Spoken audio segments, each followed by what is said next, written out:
وبارك وسلم.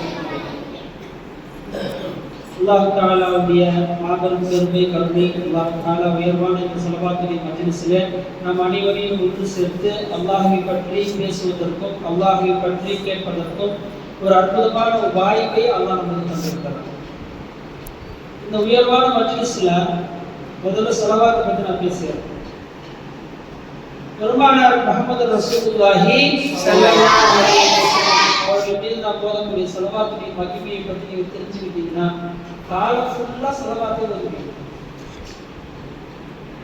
எந்த ஒரு மனிதர் 500 தடவை ஒரு நாளைக்கு ஸலவாத் ஓதுகிறாரோ அவருக்கு ஒட்டுமொத்தமா அல்லாஹ் கொடுத்துருவான்.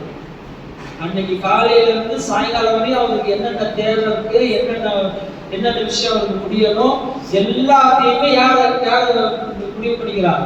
அல்லாஹ் முடிவு பண்ணி அந்த மனிதனுக்கு எல்லா தேவைகளையும் பூர்த்தி செய்யறாங்க. அவ்வளவு பெரிய மகத்துவம். ஒரு நாளைக்கு நீங்க 500 ஸலவாத் ஓதுனா உண்டு. அதாவது ஸலவாத் என்பது சாதாரண விஷயம் கிடையாது. அதான் அல்லாஹ் நமக்கு தந்த மிகப்பெரிய ஞானம். இப்போ நீங்க நல்லா பாருங்க, நாம அல்லாஹ்வை தொழுகிறோம், இதுதானே? அல்லாஹ்வை தொழுகிறானா? கிடையாது. அல்லாஹ் தொழுகை இருக்கா? இல்ல. நாம நோன்பு வைக்கிறோம், அல்லாஹ்வுக்கு நோன்பு கிடையாது. நாம ஜகாத் கொடுக்கிறோம், நாம அல்லாஹ்வுக்காக ஹஜ் செய்யறோம். இந்த எல்லா அமலும் மனிதர்கள் செய்யறாங்க, அல்லாஹ் எதுவுமே செய்யறதில்லை. ஆனா அல்லாஹ் ஒன்னே ஒன்று செய்யறான். என்னது? ஸலவாத் ஓதுறோம். இன்னல்லாஹ, அல்லாஹ் சொல்றான் குர்ஆன்ல, இன்னல்லாஹ, நிச்சயமாக அல்லாஹ்வும் வ மலாயிகத்துஹு, மலக்குமார்களும் யுஸல்லூன அலன் நபி, நபிகள் நாயகம் ஸல்லல்லாஹு அலைஹி வஸல்லம் அவர்கள் மீது ஸலவாத் ஓதுகிறார்கள். அல்லாஹ் ஓதுறான், மலக்குமார்கள் ஓதுறாங்க. எனவே யா அய்யுஹல்லதீன ஆமனூ, ஈமான் கொண்ட விசுவாசிகளே, ஸல்லூ, ஈமான் கொண்ட விசுவாசிகளே நீங்க ஸல்லூ, நீங்களும் ஸலவாத் ஓதுங்க. அலைஹி வஸல்லிமு தஸ்லீமா, இன்னமா பெருமானார் முஹம்மது ரசூலுல்லாஹி ஸல்லல்லாஹு அலைஹி வஸல்லம் அவர்கள் மீது சலாம் சொல்லுங்க. இப்ப சொல்றோமா இல்லையா? அஸ்ஸலாமு அலைக்கும் யா ரசூலுல்லாஹ் சொல்றாங்க. நான் அஸ்ஸலாமு அலைக்கும் ரசூல் சொன்னா வந்து கேள்வி பண்ற மாதிரி மௌலூதுல வருது. அஸ்ஸலாமு அலைக ஸைனல் அன்பியாஇ, அஸ்ஸலாமு அலைக அத்கல் அத்கியாஇ அப்படின்னு போட்டு கிட்டத்தட்ட அதுவே ஒரு 20 பேஜ் கிட்ட வருது. இப்போ அதுல லைனா சலாம் சொல்றோம். அஸ்ஸலாமு அலைக ஸைனல் அன்பியா அப்படின்னா நபிமார்களுக்கெல்லாம் அலங்காரமான நபியே பெருமானார் முஹம்மது ரசூலுல்லாஹ்வே உங்களுக்கு அல்லாஹ்வுடைய சலாம் உண்டாவதாக, அஸ்ஸலாமு அலைக்கும் அப்படின்னு அது பொருள். அதனால தான் அல்லாஹ் தஆலா என்ன செஞ்சான், நீங்க சலாம் சொல்ல தவறி விடுவீர்கள் என்று சொல்லி அந்த ரசூலுல்லாஹ்வுடைய சலாமை கொண்டு போய் அத்தஹியாத்துல வச்சுட்டாங்க. அத்தஹியாத்துல வச்சுட்டாங்க. ஏன்னா நீங்க கவனக்குறைவா விட்டுடலாம். இப்ப அந்த ஆயத்து என்ன சொல்லுது? கட்டளை ஆயத்து. சல்லு அப்படின்னா கண்டிப்பா நீ ஸலவாத் சொல்லு அப்படின்னு அர்த்தம். இப்ப அல்லாஹ்வுடைய கட்டளையை நம்ம மீறின மாதிரி ஆயிடும். அதனால அல்லாஹ் என்ன செஞ்சுட்டான், அத்தஹியாத்துல கொண்டு வந்து சலாமா வச்சுட்டான். அஸ்ஸலாமு அலைக அய்யுஹன் நபி ரஹ்மத்துல்லாஹி பரகாத்துஹு, அஸ்ஸலாமு அலைனா வ அலா இபாதில்லாஹி ஸாலிஹீன் அப்படின்னு அந்த சலமா சொல்றோம். டெய்லி தொழுகிறோம், ஒரு நாளைக்கு 5 தடவை தொழுகிறோம். 5 தடவை தொழுகையிலையும் நம்ம யாருக்கு சலாம் சொல்றோம்? பெருமானார் முஹம்மது ரசூலுல்லாஹி ஸல்லல்லாஹு அலைஹி வஸல்லம் அவங்களுக்கு நம்ம என்ன செய்யறோம்? சலாம் சொல்றோம். அதே மாதிரி ஒவ்வொரு நாள் தொழுகையிலையும் 5 நேரம் என்ன செய்யறோம்? ஸலவாத் சொல்றோம். இப்ப ஸலவாத்தும் சொல்லிட்டோம், சலாமும் சொல்லிட்டோம். தனிப்பட்ட முறையில நீங்க நிறைய பேர் பார்த்துருப்பீங்க. தனிப்பட்ட முறையில நீங்க என்ன செய்யணும்னு சொன்னாக்கா சலாம் சொல்லணும். நீங்க நிறைய பேர் வடநாட்டுக்காரங்க நீங்க பாருங்களா, என்ன செய்வாங்க தெரியுமா? தூவ முடிச்சு நின்றுப்பாங்க, கண்ணை மூடிட்டு கிப்லா என்ன செய்வாங்கன்னா அப்படியே மனசுக்குள்ளேயே சலாம் சொல்லுவாங்க. நீங்க நிறைய பேர் பார்த்துருப்பீங்க. வடநாட்டுக்காரங்க பெரும்பாலும் செய்வாங்க. அது நிறைய பேர் தெரியாது. ஏன் இவர் ஏன் நிற்கிறாரு, ஏன் அப்படி கை கட்டி நிற்கிறது தெரியலையே அப்படின்னா அவங்க நபிக்கு சலாம் சொல்றாங்க. அஸ்ஸலாமு அலைக யா ரசூலல்லாஹ் அப்படின்னு அவங்க சலாம் சொல்றாங்க. நபி தனிப்பட்ட முறையில் சொல்லலாம். நாம் அந்த மாதிரி சொல்வதற்கு தவறி விடுவோம் என்பதற்காகத்தான் அல்லாஹ் தஆலா ஒவ்வொரு நாளும் 5 வார தொழுகிற மாதிரி இப்ப இமாம் அழகா சொல்லி கொடுத்தாங்க. அஹ்லுஸ் சுன்னத் வல் ஜமாஅத்துடைய அகீதாவுடைய எல்லாருமே செய்வாங்க, ஸலவாத் சொல்லுவாங்க. மேடவாக்க பக்கத்துல பள்ளிக்கரணையில ஒரு பள்ளிவாசல். வெளிநாட்டுல இருந்து பணம் அனுப்பிச்சு கொடுத்து, மலேசியால இருந்து பணம் அனுப்பி கொடுத்து அந்த பள்ளிவாசலை கட்டுறாங்க. அந்த பள்ளிவாசலை கட்டக்கூடிய அந்த தலைவருடைய மகனும் யாருன்னா இந்த வஹாபிச கொள்கையுடைய. இப்ப அந்த பள்ளிவாசலை கட்டிட்டு இமாம் கேட்கிறாங்க, எப்படி தெரியுமா, சலாம் துவாலாம் ஓதி முடிச்ச போது சலாத்தெல்லாம் யாரும் ஓதக்கூடாது, அந்த மாதிரி இமாமா எங்களுக்கு வேணும். எவ்வளவு முட்டாள்தனமான பேச்சு, எவ்வளவு முட்டாள்தனமான பேச்சு. சலவாத்தெல்லாம் ஓதக்கூடாது, அந்த மாதிரி இமாம் எங்களுக்கு வேணும். நாளைக்கு எல்லாம் உங்களை சும்மா விட்டுருவானா, நீ பள்ளிவாசல் காசு போட்டு கட்டியா, உன்னுடைய சொந்த காசா பள்ளிவாசல்? வெளிநாட்டுல இருந்து யாரோ ஒருத்தர் பள்ளிவாசல் எல்லாம் நல்லபடியா தொழுவுன்றதுக்காக வேண்டி ஒரு இடம், இவங்களோட பள்ளின்னு ஒரு இடம் வேணுன்றதுக்காக வேண்டி வெளிநாட்டுல இருந்து காசு அனுப்பி விட்டா நீ என்ன செய்யற? உட்காந்துக்கிட்டு செலவாது ஓதக்கூடாதுன்னு சொல்ற நபியின் மீது. உன்னையும் சேர்த்துதான் பெருமானார் அணைப்பாங்க மறுமையினால. நம்ம கூட இந்த அளவுக்கு கொடுத்து வச்சோம் தெரியுமா, நமக்கு அதெல்லாம் தெரியல. நாம பெருமானார் முஹம்மது ரசூலுல்லாஹி ஸல்லல்லாஹு அலைஹி வஸல்லம் அவங்கள என்ன செய்வாங்க, கியாமத்துல அல்லாஹ் தஆலா முதல்ல அவங்கள தான் எழுப்புவோம். கியாமத்துல வந்தோம்னா அல்லாஹ் யாருக்கு எழுப்புவோம்? முதல்ல ரசூலுல்லாஹ் தான் ஃபர்ஸ்ட் எழுப்புவோம். அப்படி எழுப்பின உடனே போய் சஜ்தால விழுவாங்க. பெருமானார் சஜ்தால விழுவாங்க. அவங்கள முதல்ல துன்யாவை ஒட்டுமொத்தமா துன்யால அழிச்சு போயிடும். ஆனா முதல்ல எழுப்புறது யார் எழுப்பணும்? ஆதம் அலைஹிஸ்ஸலாம் தான் எழுப்பணும். அவங்க தான் முதல் மனிதர், அவங்க தான் அல்லாஹ் எழுப்பி இருக்கணும். ஆனா கடைசியாக வந்த முஹம்மது ரசூலுல்லாஹி ஸல்லல்லாஹு அலைஹி வஸல்லம் அவங்கள அல்லாஹ் தஆலா முதலாவதாக எழுப்புகிறார். முதலாவதாக எழுப்பி ஏழுன உடனே அவங்க வேலையை பாருங்க, நேர சஜ்தா வந்து விட்டுறாங்க. உடனே அல்லாஹ் தஆலா மலக்கு அனுப்புறாங்க. மலக்கு அனுப்பி அல்லாஹ் என்ன கேட்கிறான் மலக்குமார்கள்ட்ட, என்னுடைய ஹபீப், என்னுடைய சிறியத்திற்குரியவர் ஏன் சஜ்தால இருக்காங்க, அவங்க நீங்க போய் கேட்டு வாங்கன்றாங்க. உடனே மலக்கு வர்றாங்க. ரசூலுல்லாஹ் கேக்குறாங்க, அஸ்ஸலாமு அலைக்கும் யா ரசூலுல்லாஹ், அல்லாஹ் உங்களுக்கு சலாம் சொன்னான், நீங்க என்ன சஜ்தா இருக்கீங்களா, என்ன சஜ்தா இருக்கீங்க அல்லாஹ் கேட்டாங்க. அப்ப சொல்லுவாங்க பெருமானார் முஹம்மது ரசூலுல்லாஹி ஸல்லல்லாஹு அலைஹி வஸல்லம் சொல்லுவாங்க, என்னுடைய உம்மத்துல ஒருத்தர் கூட நரகத்துக்கு போக கூடாது. என்னுடைய உம்மத்துல ஒருத்தர் கூட நரகத்துக்கு போக கூடாது. அதுக்கு நீ உத்தரவாதம் கொடுத்தா நான் சஜ்தால ஏத்துக்கிறேன்னு சொல்றாங்க. வாஹ் எவ்வளவு பெரிய வார்த்தை. இப்ப யாரெல்லாம் சேர்த்துட்டாங்க?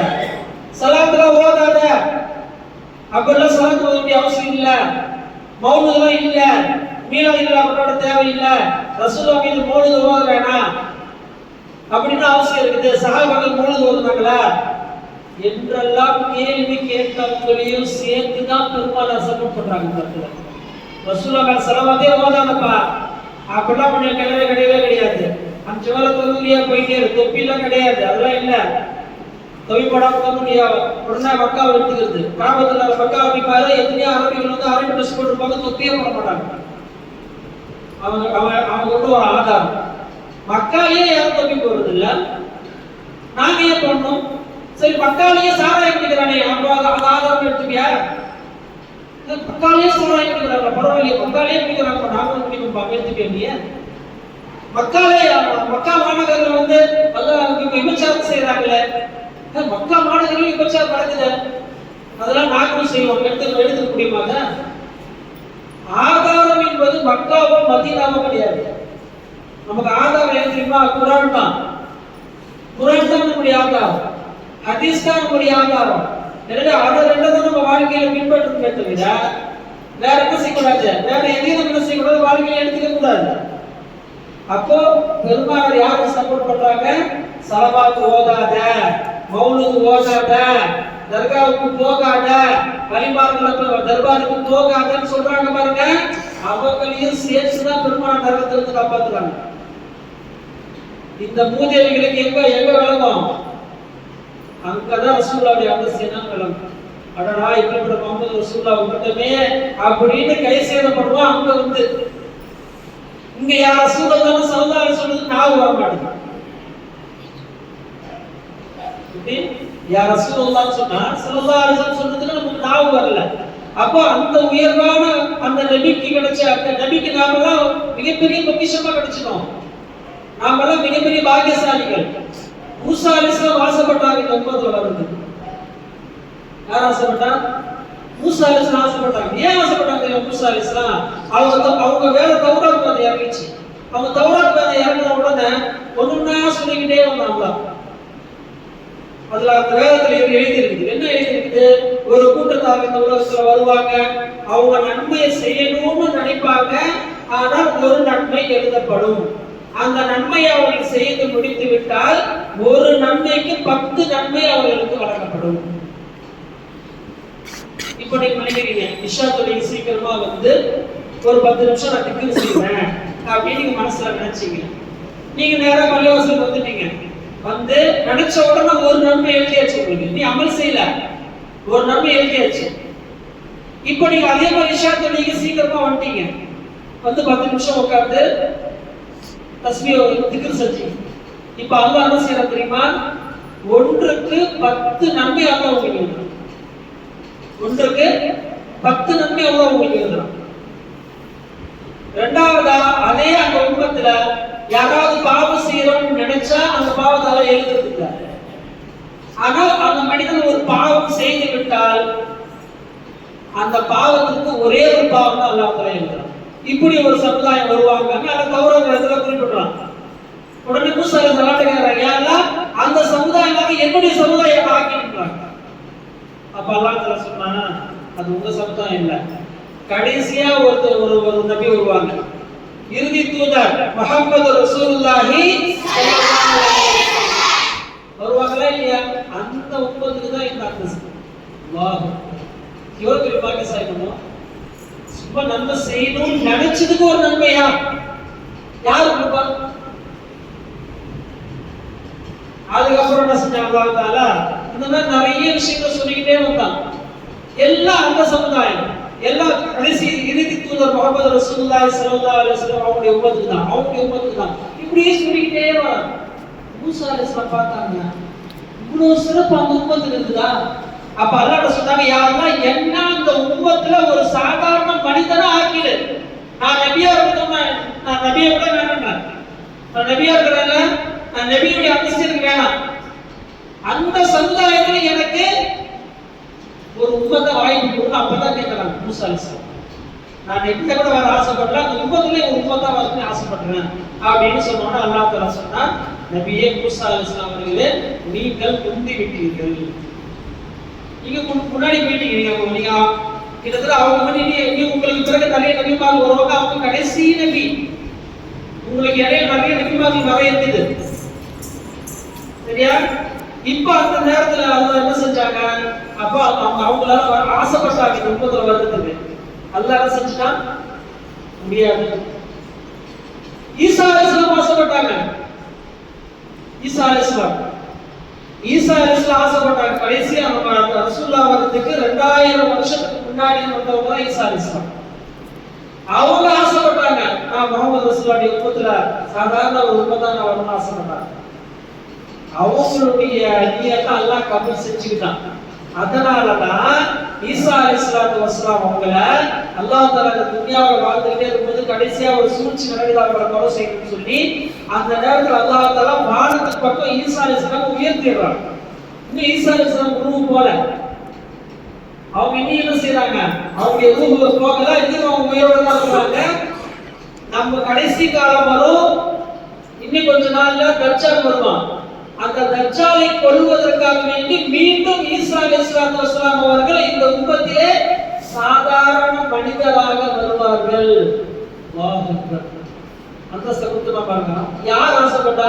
ஈசா எவ்வளவு பெரிய நபி, வேதம் கொடுக்கப்பட்ட நபி, இன்ஜில் வேதம் கொடுக்கப்பட்ட நபி, அவ்வளவு பெரிய நபிக்கு ஆசை என்ன வருது? இந்த உம்மத்துல நான் உம்மத்தா வரணும்னு ஆசைப்படுறாங்க பாருங்க. அந்த ஆசையை கபூல் செய்யறதுக்காக தான் அல்லாஹ் என்ன செஞ்சா, இந்த மாதிரி ஒரு சூழல் ஏற்படுது. அவர்களை கொலை செய்வதற்காக வர்றாங்க. அந்த நேரத்தில் அல்லாஹ் தஆலா பெரிய சம்பவம், அதை சொல்ல ஒரு மஜ்லிஸ் முடிஞ்சு போயிடும். அதை சுருக்கமா நான் முடிக்கிறேன். அவங்க அல்லாஹ் தஆலா வாழ்க்கை பக்கம் உயர்த்திட்டாங்க. மீண்டும் இந்த துன்யாவில் கடைசி காலத்தில் தஜ்ஜாலை கொல்வதற்காக வேண்டி ஈசா அலைஹிஸ்ஸலாம் வருவார்கள். ஈசா நபியாக இல்லை, சாதாரண மனிதராக. அப்ப எவ்வளவு பெரிய அந்தஸ்து அல்லாஹ் தஆலா. நபிமார்கள் ஆசைப்பட்டாங்க இந்த உம்மத்துல வரணும். இன்னும் இந்த உம்மத்துக்கு சிறப்பு என்ன தெரியுமா? கடைசியில தான் நம்ம வந்திருக்கோம், அப்படிதானே? சொர்க்கத்துக்கு இப்ப போனோம். யார ஃபர்ஸ்ட் போனோம்? ஆதம் அலைஹிஸ்ஸலாமுடைய சமுதாயம் ஃபர்ஸ்ட் போனோம். அதுக்கு அடுத்து எந்த நபி வந்தாங்களோ ஷீத் அலைஹிஸ்ஸலாம் அவருடைய சமுதாயம் போனோம். இந்த மாதிரி ஒவ்வொரு நபிமாருடைய சமுதாயம் போயிட்டு கடைசியில தான் நம்ம சொர்க்கத்துக்கு போனோம். அதான நியாயம். இவே தாசங்க நபி நிக்கிறீங்க, ஒரு 10 பேர் நிக்கிறாங்க. திடீர்னு ஒரு என்ன செய்வாங்க? பின்னாடி வரணும்னா ஏபா பின்னாடி வராங்க, நிக்கிறது இல்ல, நீ பாடி போய் வாங்குற சொல்லுவானா சொல்ல மாட்டானா? கண்டிப்பா சொல்லதான் செய்வான். இப்ப இந்த இடத்துல அல்லாஹ் என்ன செய்யறா தெரியுமா? எல்லாரையும் விட முதலாவதாக நம்மளதான் அதுல சொல்றதுல கொடுப்பான். சரி, அது கூட பரவாயில்ல. இன்னும் ஒரு படி மேல ஏறி பெருமானார் சொல்றாங்க, நபிமார்களை விட நாம தான் ஃபர்ஸ்ட் போறோம். வாஹ், 1,23,000 நபிமார்கள் நமக்கு பின்னாடி, நாம தான் முன்னாடி சொர்க்கத்துக்கு போறோம். ஒரே ஒரு நபர், ஒரே ஒரு மாமனிதர், யாரு? சையதுனா முஹம்மது ரசூலுல்லாஹி ஸல்லல்லாஹு அலைஹி வஸல்லம். ஒரே ஒரு மாமனிதருக்காக அல்லாஹ் தஆலா நம்ம எல்லாத்தையும் நபிமார்களை விட நம்ம முன்னாடி சேர்த்துறாங்க. அந்த நபியுடைய அந்தஸ்து என்ன? அல்லாஹ் அக்பர். அந்த நபியுடைய பாக்கியம் என்ன? அப்ப அப்படிப்பட்ட மஜ்லிஸ்ல தான் நாம இருக்கிறோம். இப்ப யார பத்தி பேசுறோமோ இப்ப நபிக்கு ஹாலிரா இருக்காங்க. நபி நம்மள பார்த்துட்டு இருக்காங்க, நபி நம்ம சொல்றதை கேட்டுக்கிட்டு இருக்காங்க. அப்ப எவ்வளவு பெரிய பாக்கியம் நமக்கு கிடைச்சிருக்குது.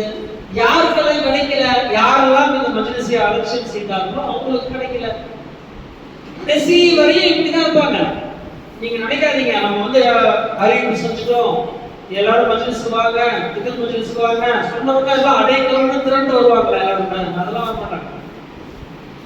யாருக்கு அல்லாஹ் தஆலா நசீப் வச்சிருக்காங்களோ அவங்க மட்டும் தான் அங்க வந்து கை செலுத்துவாங்க. எங்க சொர்க்கத்துல 8 படித்தரம் இருக்கும். அந்த 8 படித்தரத்துல ஒவ்வொரு படித்தரத்துக்கும் ஒவ்வொரு அந்தஸ்துல இருப்பாங்க. அதுல ஸலவாத் அதிகமா யார் ஓதுறாங்களோ அவங்க உயர்ந்த அந்தஸ்துல இருப்பாங்க. புரியுதுங்களா? அதனால இந்த மாதிரி மஜ்லிஸ்கள்லாம் கிடைக்கிறது ரொம்ப அரிதான ஒன்று. எல்லாத்துக்கும் இந்த மஜ்லிஸ் கிடைக்காது. சில பேருக்கு எல்லாம் கூட வாய்ப்பு கொடுப்பாங்க, கொடுக்கும்போது பயன்படுத்திக்கலாம். அவ்வளவுதான். காற்றுள்ள போதே சுற்றிக்கொள், அவ்வளவுதான். காற்றுள்ள போதே சுற்றிக்கொள். எப்போ ரூஹ் போகும், எப்போ என்ன ஆகும் சொல்லி நமக்கு எதுவுமே தெரியாது. இப்ப நீங்க நல்லா விளங்கி வச்சுக்கோங்க. அல்லாஹ் பெருமானார் ஹதீஸ் சொல்லி காட்டுறாங்க, லா தஹ்கிரன்ன ஷைஆ. எதையும் நீங்க இதுதானே அப்படின்னு அலட்சியமா நினைக்காதீங்க. ஏன் அவ்வாறு நீங்கள் அலட்சியமாக நினைப்பது உங்களை மிகப்பெரிய ஆபத்துல கொண்டு போய் விட்டுடுறாங்க. நீங்க நினைக்கிற சாதகமா அது அப்புறம் பார்த்துக்கலாம், அப்புறம் தொகுத்துக்கலாம். இன்னைக்கு தொழுகையவே என்ன செய்யறாங்க? தூக்கி போட்டுறாங்களா இல்லையா? இப்ப அல்லாஹ் ஒரு ஆயத்துல சொல்லி காட்டுறாங்க, வமா கதருல்லாஹ ஹக்க கத்ரிஹி. அல்லாஹ்வை நீங்க எப்படி மதிக்கணுமோ நீங்க அவ்வாறு மதிக்கலன்றான் குர்ஆன்ல. உண்மைதானே? அல்லாஹ் என்ன சொல்றான்? அல்லாஹ்வை நீங்க எப்படி மதிக்கணுமோ அவ்வாறு நீங்க யாரும் மதிக்கல. அப்ப அல்லாஹ் எப்படி எல்லாம் மதிக்க சொல்றாங்கல, எப்படி எல்லாம் துன்யாவுல வாழணும் அல்லாஹ் சொல்லி காட்டுறான். அந்த மாதிரி நம்ம துன்யாவுல வாழணும், அதுதான் வாழணும். அந்த வாழ்வை விட்டுட்டு நாம தான் தோண்டித்தனமா வாழ்றோம் பாத்தீங்களா, அந்த வாழ்க்கையை நம்ம என்ன செய்யக்கூடாது, அதை நம்ம வாழ்க்கையில் எடுக்க கூடாது. சில காலங்கள் அல்லாஹ் தஆலா நமக்கு நம்ம நசீப் கொடுத்தா நீங்க தொடர்ந்து நீங்க துஆ செய்யுங்க. இப்ப நீங்க எல்லாம் மஜ்லிஸ் பண்றீங்க, இப்ப நீங்க எல்லாம் என்ன துஆ செய்யணும்? யா அல்லாஹ் இந்த மஜ்லிஸ் எனக்கு கூட்டி வந்த அல்ஹம்துலில்லாஹ். அடுத்த மஜ்லிஸ் ஸலவாத் மஜ்லிஸ் நடக்கும்போது எனக்கு ஒரு வாய்ப்பு கொடுக்குறாங்க, நான் இதுல கலந்துக்கணும் அப்படின்னு நீங்க இப்பவே அல்லாஹ் சொல்லி வச்சிருக்கீங்கன்னா அந்த வாய்ப்பு அல்லாஹ் கண்டிப்பா கொடுப்பான். உங்களுக்கு எப்படிப்பட்ட வேலைகளா இருந்தாலும் அந்த வேலை எல்லாத்தையும் முடிச்சுட்டு கொண்டு வந்து உங்களை அல்லாஹ் உட்கார வச்சு அழகு பார்ப்பான். எல்லாத்தையும் கிடையாது, ஆசைப்பட்டவனுக்கு தான் வாழ்வு. கல்யாணம் யாருக்கு பிடிக்கிறோம்? அவனுக்கு அந்த ஆசை இருந்தா தான் அவனுக்கு வாழ்வு. ஆசையே இல்லாதவங்க காரணம் வச்சு பாருங்க, இவன் ஒரு பக்கம் படுத்துறப்போ அந்த பொம்பளை ஒரு பக்கம் படுத்துறாரு. காரணம் என்ன? ஆசை இல்லாதவனுக்கு என்ன அந்த இடத்துல என்ன இருக்கு? ஒண்ணுமே கிடையாது. அந்த மாதிரி தான் அமல் செய்யக்கூடியது ஆசைப்பட்டது அல்லாஹ் கொண்டு வருவான். அல்லாஹ் யாரும் தெரியும், நீங்க ஆசைப்படணும். கலிமான் என்னன்னு தெரிஞ்சு நீங்க ஆசைப்படணும். திக்ர்னா என்னன்னு தெரிஞ்சு நீங்க ஆசைப்படணும். இபாதத் எப்படிலாம் செய்யணும், எப்படிலாம் நம்ம வணங்கணும், அல்லாஹ்வை எப்படி வணங்கினா அல்லாஹ் நம்மளை பொருத்திக் கொள்வான், எவ்வாறு நம்ம பெருமானார் ஸல்லல்லாஹு அலைஹி வஸல்லம் பெருமானார் நம்மளை பொருத்திக் கொள்வார்கள் என்றெல்லாம் நீங்கள் விலகி ஆசைப்பட்டால் மட்டும்தான் அல்லாஹ் உங்களை கொண்டு வருவான். இல்லைன்னா கொண்டு வர முடியாது. சும்மா வருஷத்துக்கு ஒரு தடவை என்னோட எல்லாரும் வராங்க, நாமளும் அப்படியே வந்து அமல் செய்யலாம்னு வரீங்க, அதுல எந்த பிரோஜனமும் கிடையாது. அதாவது ஒரே ஒரு கலிமா போதும் ஒரு சொர்க்கத்துக்கு போகுது. மன் கால லா இலாஹ இல்லல்லாஹ் தஹலல் ஜன்னah. பெருமாள் சொன்னாங்க, மன் கால லா இலாஹ இல்லல்லாஹ், ஒரு லா இலாஹ இல்லல்லாஹ் சொல்லிட்டாரு, தஹலல் ஜன்னah, அவர் கண்டிப்பா சொர்க்கத்துக்கு போய்வார். அவர் பிறந்ததுல இருந்து பள்ளிவாசல் பக்கமே வரல, தொழுவே இல்ல, நோம்பிக்கவே இல்ல, ஜகாத்தே கொடுக்கல, ஹஜ்ஜே செய்யல, கால்கோட்டித்தனமா வாழ்ந்தாரு. ஒரு முஸ்லீம் மாதிரியா வாழல, ஆனா முஸ்லீமா தான் பிறந்தாரு, கலிமா சொல்லி தான் வந்து உலகத்துல வளர்ந்தாரு. ஆனா பள்ளிவாசல் பக்கமே அவர் வரல என்றாலும் கூட அவர் எங்கதான் போவார்? நிச்சயமா சொல்ல போவார். அது எந்த மாற்று கருத்தும் இல்லை. ஆனா அதற்கு உண்டான தண்டனைகள் என்னவோ அது எல்லாம் அனுபவிச்சுட்டு தான் போவார். சும்மா எல்லாம் வரமாட்டான், சும்மா விட்டுருவான், அவன் சாதாரண விட்டுருவானா?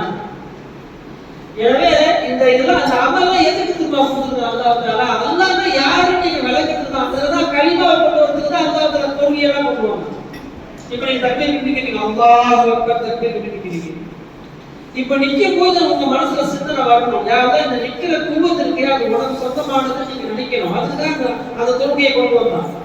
இப்ப நான் கேட்கிறேன் உங்கள்கிட்ட, அல்லாஹ் சமது, அல்லாஹ் தேவையற்றவன், தேவையற்ற அல்லாஹ் நீ ஏன் தொழுற? சொல்லுங்க. அல்லாஹ் சமது தானே, அல்லாஹ் தேவையற்றவன் தானே, தேவையற்ற அல்லாஹ் ஏன் நீங்க தொழணும்? 5 வேளை கரெக்டா ஒரு நாளைக்கு தொழணும்னு சொல்ற, தேவையற்றவன் தானே. நீங்க லோகர் தொழில் அல்லாஹ் உன்னுடைய லோகர் அல்லாஹ் தேவையா? தேவையில்லையா? உன்னுடைய அசர் அல்லாஹ் தேவையா? தேவை கிடையாது. உன்னுடைய மகரிப தேவையில்லை, உன்னுடைய இஷா தேவையில்லை. அப்ப தேவையில்லாத அவனுக்கு ஏன் நம்ம தொழுவணும் என்று சொன்னா, அந்த தொழுகையில நீ நான் உனக்கு கொடுத்தனால கூவத்தை அதை நினைச்சு பாருங்க. இந்த குடியுரிமை, இந்த குடியக்கூடிய அந்த சக்தி ஆற்றல் இருக்கு, இது உனக்கு சொந்தமானது அப்படின்றத நீ நினைக்கிறதுக்கு தான் அந்த ருக்கு வச்சான். நீ அல்லாஹ் நினைச்சு பார்க்கணும் அந்த இடத்துல, அதுதான் நினைச்சு பார்க்கறது. உண்மையில அந்த தொழுகைக்கு தான் அல்லாஹ் மதிப்பு தரலாம்.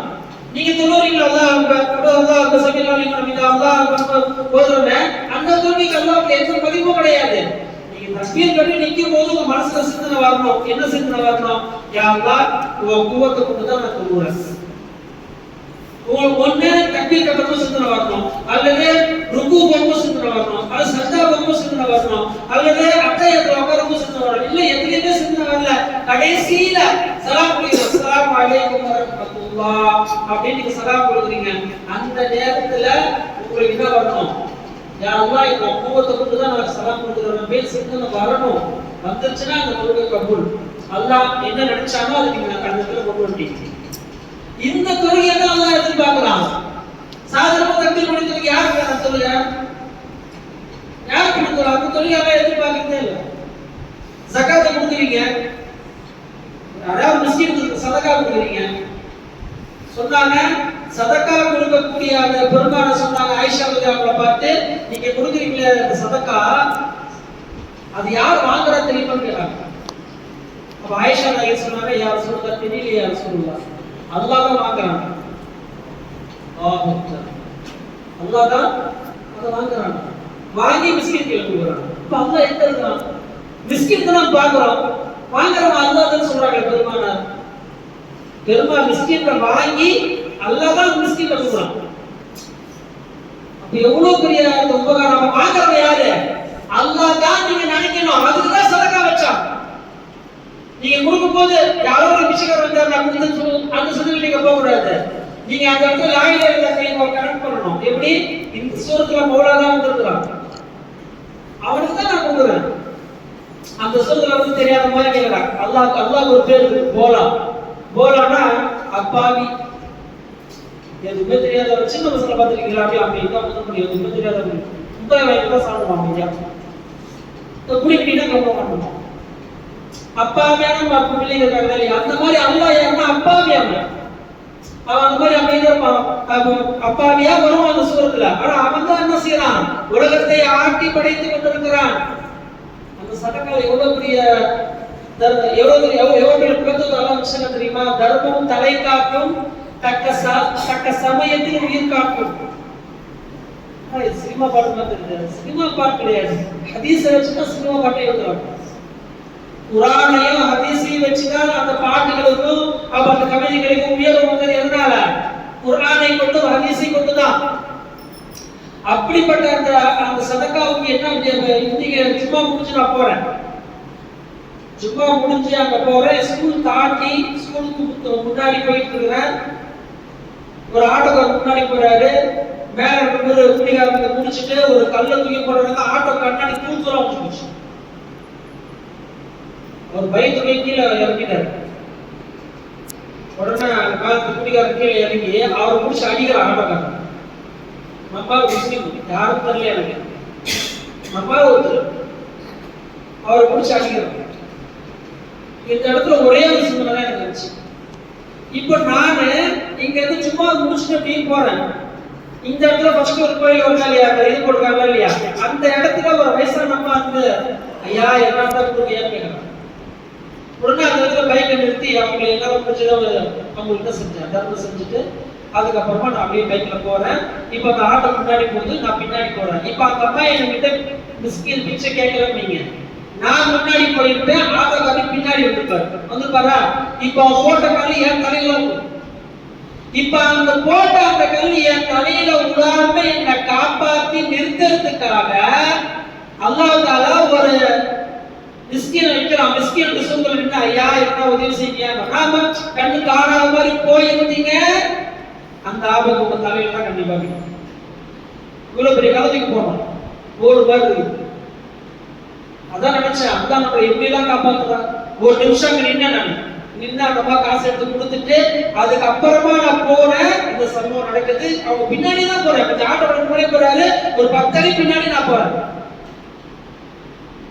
அது 2 பேர் அங்கேயே 2 மணிக்காக அவனை தடுத்து நினைச்சாங்க. அவங்க நின்று பார்த்தேன். அவன் அப்பாவையா மனிதர்.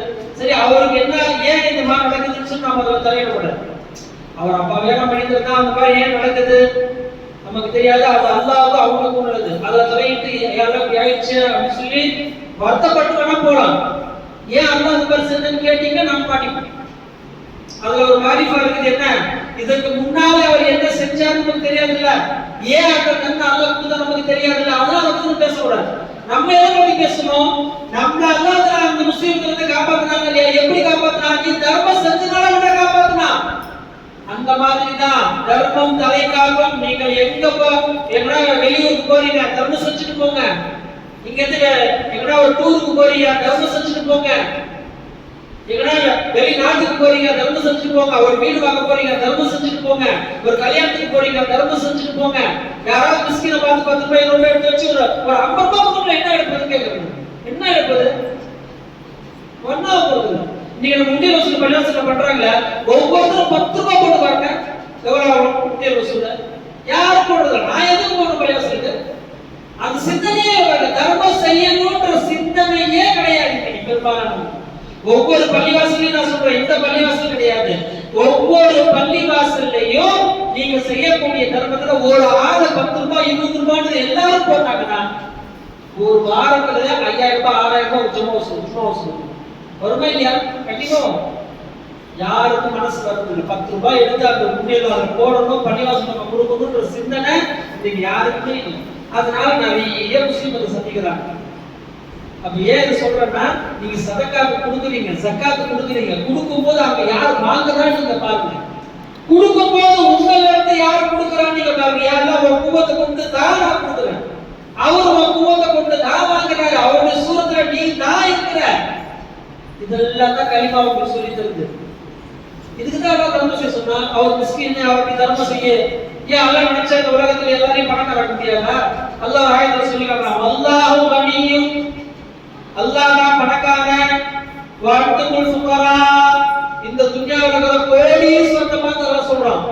மில்லியன் பில்லியன் வச்சிருக்கானே இல்லையா, அவனை பார்த்து அல்லாஹ் தஆலா சொல்றான், வஅன்துமுல் ஃபுகரா, நீங்க எல்லாம் பிச்சைக்காரங்க, அல்லாஹ் தான் பணக்காரன். இல்லையா? நம்மள பார்த்து சொல்லல, பிச்சைக்காரன் யாரை பார்த்து சொல்றாங்க? கோடி கணக்குல பணம் வச்சிருக்கான் பாரு, அவனை பார்த்து அல்லாஹ் சொல்றான், வஅன்துமுல் ஃபுகரா, நீங்க எல்லாம் பிச்சைக்காரங்க, நான் தான் பணக்காரன்.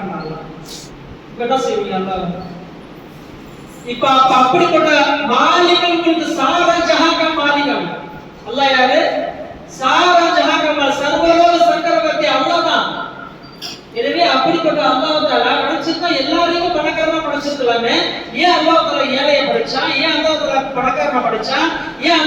மீடியமான ஆலையா படைச்சான். எதனால படைச்சான்னு சொன்னா காரணம் என்ன? இந்த அற்புதமான காரணம் என்ன? பணக்காரனாக இருப்பவன் ஏழைக்கு கொடுக்குறாங்க, கொடுக்கக்கூடிய எண்ணம் வர வேண்டும். அப்படி கொடுக்கும் போது நம்ம யாருக்கு கொடுக்குறோம்ன்ற எண்ணம், அதுதான் முக்கியமே எண்ணம் தான்.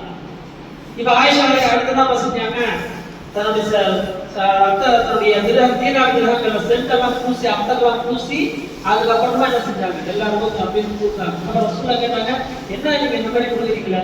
யார் ரசூலுல்லாஹ் நீங்க சொன்னீங்கல்ல வாங்குறவன் அல்லாதன்னு சொன்னீங்க, அது கொடுக்கும்போது கொஞ்சம் மனமா கொடுக்கணுமா இல்லையா? அதனால அந்த வாசனை தேய்ச்சி கொடுத்தாங்க. இந்த லா இலாஹ இல்லல்லாஹ் கலிமாவை தான் நீங்க தெரிஞ்சுக்கீங்க. நீங்க ஜும்மால கூட சொன்னேன், நீங்க கலிமா லா இலாஹ இல்லல்லாஹ்வை தெரிந்து கொண்டால் துன்யா உங்களை தேடி வரும். நீங்க லா இலாஹ இல்லல்லாஹ் கலிமாவை நீங்கள் தெரிந்து கொள்ளவில்லை என்று சொன்னால் துன்யாவை தேடி நீங்க போக வேண்டி வரும். அவ்வளவுதான் வித்தியாசம். ரெண்டும் ஒரு வித்தியாசம் தான். கலிமா நீங்க அறிந்து கொண்டால் கண்ணியமான வாழ்வு, கலிமாவை தெரியாமல் நீங்கள் வாழ்ந்தால் கேவலமான வாழ்வு. உங்களுக்கு எது வேணும் நீங்க தேர்ந்தெடுத்துங்க. இல்ல எனக்கு நான் துணியை தெரிஞ்ச போப்போ துணியா உட்காரு. கடைசியில பெருமான சொல்லி கொண்டு வந்தாங்க கலிமா திருக்கலிமா விட்டதுனால இன்னைக்கு மக்கள் எல்லாரும் கஷ்டப்படுறாங்க.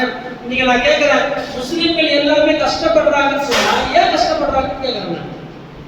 கலிமா விட்டாச்சு, கலிமா இல்ல, நோம்பு இல்ல, ஜகாத் இல்ல, ஹஜ் எதை பத்தி எங்களுக்கு கவலை இருக்குது. எங்களுக்கு தேவை துன்யா, அவ்வளவுதான். நம்ம நிறைய பேரண்ட்ஸ் பாருங்க, நம்ம போதா பண்ணப்பட்ட எத்தனை பசங்க இப்ப 40 பசங்க ஓதுறாங்க. இன்னும் நம்ம தேவை சொன்னா இன்னும் ஒரு 50 பசங்க கூட வருவாங்க. ஆனா அந்த பசங்க மாசாக்கு வர்றதில்லை. கொஞ்சம் பசங்க அங்க மாசாக்கு போறாங்க, கொஞ்சம் பசங்க மாசாக்கு வர்றதில்லை. சரியா? ஆனா அப்படி நீங்க சேர்ந்தா கிட்டத்தட்ட 50 பசங்க கூட எழுதலாம். அவங்களாம் ஏன் அவங்க பண்றாங்க தெரியுமா? ஒண்ணு, அவங்களுக்கு முதல்ல இதை பத்தி அக்கறை கிடையாது. நம்ம பிள்ளை மாசாக்கு இருக்கணும், குரான் ஓதுறோம், அதை பத்தி அவங்களுக்கு எந்த கவலையும் இல்லை. ரெண்டாவது, குரான் என்னன்னு அவங்களுக்கு தெரியாது. அப்படி எப்படி அவங்களுக்கு போகும்? எவ்வளவு ஓதுறாங்கன்னா எனக்கு என்ன இருக்கு, நான் சம்பாதிச்சேன்னா என் பிள்ளைகளை சிபிஎஸ்சில படிக்க வச்சனா, அவன் நல்லா அழகான ஐஏஎஸ் ஐபிஎஸ் படிக்க வச்சனா பிற்காலத்துல சூப்பரா வருவான் அப்படின்னு நம்ம கனவு போட்டுருக்கோம். அந்த கனவெல்லாம் படிக்காது. எப்படி அந்த கனவு படிச்சிருமா? எத்தனை பேர் இப்போ நல்ல டிகிரி வாங்கி எத்தனை பேர் ஹோட்டல்ல வேலை செய்யணும் இருக்கிறோம் இல்லையா? எத்தனை பேர் டிகிரிக்கு படிச்சுட்டு கார் ஓட்டுறவங்க வேலை கிடைக்காம? இப்ப நீங்க எப்படி என்ன படிச்ச, இந்த படிப்பு படிச்சா இந்த வேலை கிடைக்கும் அப்படிதான் உன்னுடைய எண்ணம். இந்த படிப்பு படிச்சா இந்த வேலைக்கு போலாம், அந்த படிப்பு படிச்சா அந்த வேலைக்கு போலாம் அப்படின்னு உங்களுடைய சிந்தனை இருந்துச்சு. கலிமா நம்ம சொல்லுது, அந்த படிப்பு என்பது உங்களுக்கு வாழ்வு தராது, அல்லாஹ் தான் உங்களுக்கு வாழ்வு தரணும். எனவே நீ படிக்காதன்னு இஸ்லாம் சொல்லல. முதல்ல படி என்று சொன்னது இஸ்லாம் தான். இக்ரா பிஸ்மி ரப்பிக்கல் லதீ ஹலக், நீங்கள் ஓதுங்கள், அல்லாஹ்வுடைய பெயரை கொண்டு ஓதுங்கள்னு முதல்ல படின்னு சொல்லி சொல்ல இந்த உலகத்துல முதல்ல சொன்னது என்ன? இஸ்லாமிய மார்க்கம் தான் உங்களுக்கு படின்னு சொன்னது. ஆனா படி எப்படி? பிஸ்மி ரப்பிக்கல் லதீ, உங்களை படைத்த ரப்புடைய பெயரை கொண்டு ஓது. ஒரு ரப்ப மறந்துட்டு படிக்காத. நான் ஸ்கூல்ல 10th படிப்பேன், ஆனா என்ன செய்ய மாட்டேன், தொழிலுக்கு வர மாட்டேன். ஸ்கூல் போயிடுவேன், சாயங்காலமா டியூஷன் போயிடுவேன், எந்த தொழிலையும் தொழில் மாட்டேன். இப்ப அந்த பையனுக்கு 17 வயசு ஆகி போச்சு, அந்த பையனுக்கு தொழில் கடமையே இல்லையா? கட்டாய கடமை. இப்ப இந்த பையன் தொழுவே இல்லையா? என்னாச்சு? அதை பத்தி பேரண்ட்ஸும் கவலைப்படுறது இல்லை, அதை பத்தி பிள்ளையை கவலைப்படுறது இல்லை. ஏன்னா அவங்களும் தொழுவது இல்லை, இவனும் தொழுவது இல்லை, எந்த கவலையும் கிடையாது. நாளைக்கு மறுமையில போய் எல்லாம் கேட்பானே, இந்த பிள்ளைய நீ தொழு வைக்கிறேன்னு கேட்கும் போது அங்க போய் எல்லாம் எப்படி பதில் சொல்ல போறோம் என்பதை எல்லாம் நம்ம என்ன செய்யணும், அதெல்லாம் விளக்கணும். அதுக்காக மஜ்லிஸ்ல நம்ம என்ன செய்யணும், கலிமா லா இலாஹ இல்லல்லாஹ் ஒவ்வொரு வாரமும் தொடர்ந்து நடைபெற்று கொண்டே இருக்கிறது. எப்போ அல்லாஹ் நிறுத்துவான்னு தெரியாது. நடைபெற்றுக் கொண்டே இருக்கும் வரை நீங்கள் கலந்து கொள்ளுங்கள். கலந்து கொள்பவர்கள் பாக்கியசாலிகள், விட்டவர்கள் நஷ்டவாளிகள். அவ்வளவுதான். யாருக்கு இந்த கலிமா நசீபாவுதோ அவங்களுக்கு அவங்க பாக்கியம் இருக்கிறார்கள். யாருக்கு இப்போ அபூஜஹல் இருந்தான் நபியுடைய காலத்துல, அபூஜஹல் இருந்தானா இல்லையா? ரசூலுல்லாஹ் பாட்டுதான் செஞ்சான், ரசூலுல்லாஹ் பாட்டுதான் செஞ்சான். இப்போ சஹாபி ஆகலையே. சஹாபி யாரு? யார் ரசூல் ஸல்லல்லாஹு அலைஹி வஸல்லம் அவர்களை ஈமானோடு பார்த்தார்களோ, யார் ரசூல் ஸல்லல்லாஹு அலைஹி வஸல்லம் அவர்களை ஈமானோடு பார்த்தார்களோ அவங்க தான் சஹாபி. இப்போ அபூஜஹல் நசீபா வர பாருங்க. அந்த மாதிரி நம்ம இருக்கக்கூடிய மஹல்லால எத்தனையோ மக்கள் செய்யல, நிறைய பேர் ஈமான் கொள்ளல, நிறைய பேர் பள்ளிவாசலுக்கு வரல, அவங்களுக்கு எல்லாம் நசீப் இல்லை. இப்ப நம்மளாம் ஒரு ஆசை கண்டு வந்தா இல்லையா, சார் நம்ம ரசூலுல்லாஹ் காலத்துல பிறந்திருக்கலாமா இல்லையா? கண்டிப்பா பிறந்திருக்கலாம். ஆனா பிறக்கல. ஏன்னா அந்த நசீப் நமக்கு இல்ல. பிற்காலத்துல நமக்கு பிறகு அல்லாஹ் எழுதி வச்சிருக்கான் எல்லாரும். அப்போ இந்த மாதிரியான மஜ்லிஸ்கள் இன்ஷா அல்லாஹ் நம்ம என்ன செய்வோம், தொடர்ந்து கலந்து கொள்வோம். எல்லாம் வல்ல அல்லாஹ் தஆலா இந்த மாதிரியான மஜ்லிஸ்கள்ல பெரும்பாலும் நம்ம கலந்து ஒவ்வொரு மாசமும் பள்ளிவாசல் நடக்குது. நீங்க முடிஞ்ச அளவு கலந்துக்குங்க. உங்களுக்கு தெரிஞ்சவங்க எல்லாம் சொல்லி முடிஞ்ச அளவுக்கு உங்களால 2 பேர் கூப்பிடுவாங்க. நம்ம மஹல்லாவுக்கு அது நல்லது. நீங்க எவ்வளவுக்கு எவ்வளவு கூப்பிட்டு வரீங்களோ அவ்வளவு உங்களுக்கு நல்லது. நீங்க கூப்பிட்டீங்க அவங்க வரல என்று சொன்னால் குற்றம் உங்கள் மேல ஆவாது. ஆனா வருத்தப்படலாம், யாரெல்லாம் அவங்களுக்காக நம்ம துவா செய்யலாம் தவிர மற்றபடி நம்ம என்ன செய்ய முடியாது. ஒரு ஹிதாயத் நம்மளால கொடுக்க முடியாது. ஹிதாயத் கொடுத்தவங்க யாரு தான்? அல்லாஹ் தான். அல்லாஹ் ஒரு ஆயத்தில் சொல்லி காட்டுறா, நான் எல்லாருக்கும் ஹிதாயத் கொடுக்குறேன்னு நினைச்சல, நான் எல்லாத்துக்கும் மொத்தமா ஹிதாயத் கொடுத்துருவேன். ஒட்டுமொத்த மக்களுக்கு ஹிதாயத் கொடுத்துருவேன். எல்லாரும் நேரம் வழிபட்டுருவாங்க. ஆனா அப்படி அல்லாஹ் எல்லாரும் கொடுக்கறது இல்லை. சில பேர் அல்லாஹ் நாடியவர்களும் கொடுத்து வச்சிருக்காங்க. அல்லாஹ் நம்மளை சேர்த்துக்கிட்டானே இல்லையா? அதுவே நம்ம அல்லாஹ்வுக்கு ஷுக்ரியா செய்வோம். தொடர்ந்து இது போன்ற மஜ்லிஸ்களில் நாம் கலந்து கொள்வோம். எல்லாம் வல்ல அல்லாஹ் தஆலா உயர்வான மஜ்லிஸின் பொருட்டால் நம்முடைய பாவங்களை மன்னித்து நம்முடைய மஹல்லாவிலே மேலும் மேலும் இது போன்ற நிறைய மஜ்லிஸ்கள் நடைபெறுவதற்கும் மஹல்லாவிலே மக்கள் நிறைய மக்களுக்கு பள்ளிவாசலுக்கு தொழுகைக்கு வருவதற்கும் எல்லாம் வல்ல அல்லாஹ் தஆலா கிருபை செய்வானாக. அல்ஹம்துலில்லாஹி ரப்பில் ஆலமீன். அஸ்ஸலாமு அலைக்கும் வரஹ்மத்துல்லாஹி வபரகாத்துஹு.